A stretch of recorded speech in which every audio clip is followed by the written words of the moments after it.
वो कोई पीडीएम को सपोर्ट कर रहा है, कोई पीटीआई को सपोर्ट कर रहा है और इसमें झगड़े हो रहे हैं। जबकि सरकार पाक ने क्या फरमाया, ज़माने को सियासत की नहीं रूहानियत की ज़रूरत है। क्योंकि अब जो इनकलाब आना है ना, वो पाकिस्तान की हद तक नहीं रहना, इस इनकलाब ने पूरी दुनिया को अपनी लपेट में लेना है।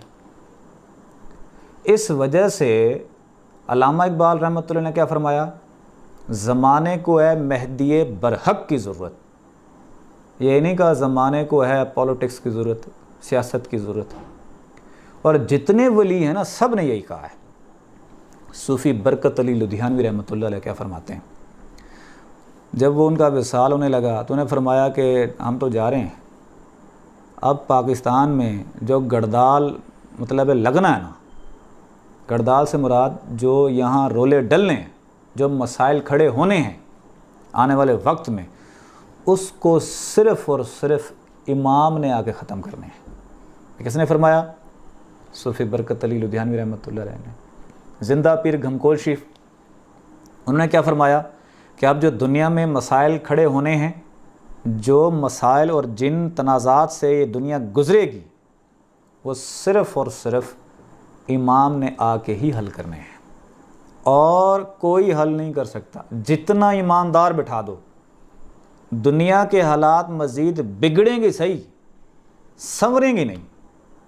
ये उस वक्त पीटीआई की हुकूमत आई भी नहीं थी।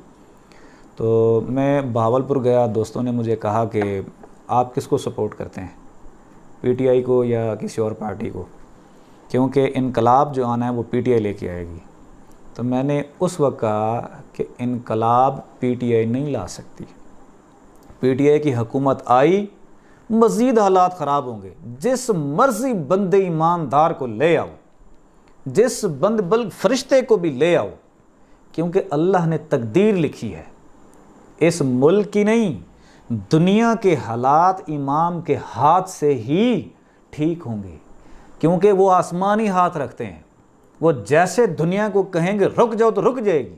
वो दुनिया की जितनी बीमारियां हैं, जो नई नई ईजादात हो रही हैं बीमारियों की, जो लाइलाज मर्ज आ रहे हैं, तो ये कंट्रोल नहीं होने। ये इस दौर में पिछले 5 साल से कितनी बीमारियां देख चुके हैं, नई नई बीमारियां दरियाफ्त हो रही हैं जो ज़िंदगी में कभी पता ही नहीं था। तो ये जो इनकलाब जो बर्पा होना है, जो पूरी दुनिया ने संवरना है, वो रूहानी इनकलाब से आएगी। अभी हम जैसे बात कर रहे थे, हजूर गौस पाक ने फरमाया है कि अल्लाह ने तुझे जो पैदा फरमाया है वो तुझे इबादत के लिए पैदा फरमाया है, और इंसान की इबादत ये है कि अल्लाह का नायब और ख़लीफ़ा है। अब अल्लाह का नायब और ख़लीफ़ा अगर है तो इसकी तरबियत जो है ज़ाहिर में नहीं होती। क्या फरमाया? इसकी तरबियत बातिन में होती है। अब बातिन क्या है? बातिन इंसान के लताइफ है। और इसी वजह से सरकार ने फरमाया कि अब जो हुकूमत आएगी ना, अब जो हुकूमत आएगी वो पाकिस्तान की हद तक नहीं होगी।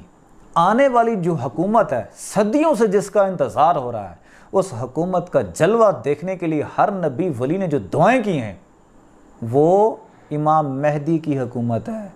वो इनकलाब ज़ाहरी तैयारी से नहीं, बातिन की तैयारी से होना है। वो इनकलाब किसी सियासी पार्टी से नहीं आना, वो इनकलाब रूहानियत के ज़रिए से आना है, लताइफ के ज़रिए से आना है, शक्तियों के ज़रिए से आना है, चक्रास के ज़रिए से आना है, तब इनकलाब बर्पा होगा।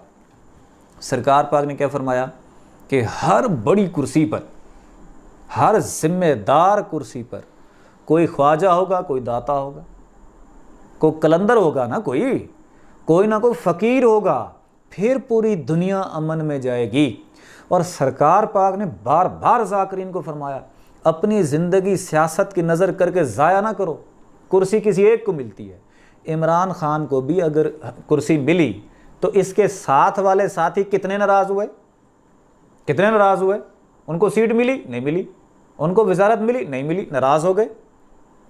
लेकिन सरकार ने फरमाया, अगर तुम रूहानियत में लगोगे, अगली मंजिल ना पा सके और कम से कम ज़िक्र कल्ब तो हासिल कर सकोगे, अगली मंजिलें तो आसान हो जाएंगी। तो जितने वलियों ने फरमाया है वो यही फरमाया है,